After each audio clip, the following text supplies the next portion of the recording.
The core package in the tidyverse for plotting is called ggplot2, and I'm going to show you at least some of the basics for that today. So as always, if we're using anything in the tidyverse, we're going to load that package. So I'm just going to type out library tidyverse, and so I'll run that very quickly. And now I'm just going to explain kind of the core function for ggplot.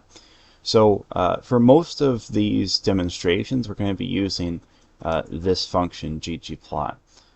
So if I run that by itself, it actually just produces this blank canvas here. And so that's what I want you to think about when we plot these, is that ggplot essentially starts off as this white sketch pad that you can add anything on top of and layer it piece by piece. And so that's essentially all we're doing with ggplot in order to create a lot of these plots here.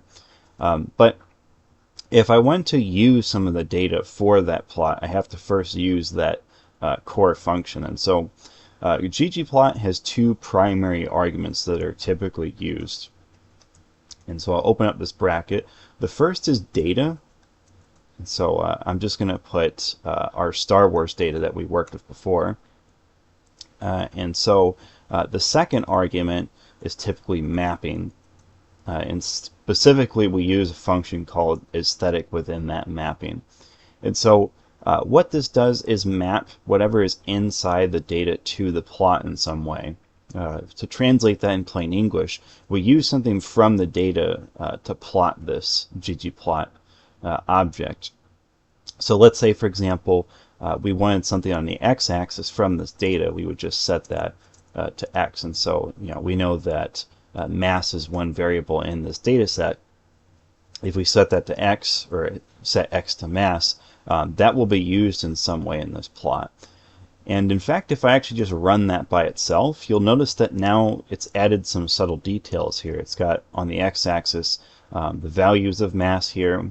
It has labeled the x-axis mass. And there's even some gray grids here because it's anticipating that some plot's going to be drawn here, but doesn't yet know what is actually going on here yet. And so it's just drawing this as a default. But most people, when they use ggplot, shorten some of these arguments. And so I'll show you what that looks like normally. Instead of just typing out the arguments explicitly, they usually use this implicitly instead. And so typically you'll see something more like this. Star Wars, and then aesthetic x equals mass, or even sometimes just mass if they know that x is going to be their first argument. So note that sometimes you'll see that, and a lot of times for my own demonstrations I'm going to shorten some of the arguments, but the key details there are still the same. It's just one is implicit and one's explicit, and we've gone over this before. Now, one last thing is a lot of times people port the data into ggplot in order to create these. So in a way, you can pipe everything into the plot as you're wrangling or doing something else with the data. So to give you an example, I could do something like this. I could use Star Wars, pipe, ggplot, and then just use that aesthetic wrapper here. I'll use x equals mass to be explicit there. And it'll do the exact same thing. All three of these do the same thing. I'm just showing you that sometimes you'll see all of these in the wild, and it's important to know the distinction because this first one's probably like the most basic way that it's written. The second version here is kind of like simplifying the steps down a bit, and the third is probably the most common for experienced tidyverse users.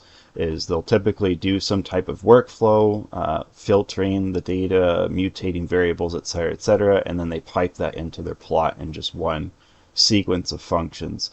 So just know that's a thing. I'm probably going to alternate mostly between this second and third look here, depending on where we are when it comes to these plotting. But I just wanted to show you just kind of how that basic function works before we move on to adding geoms.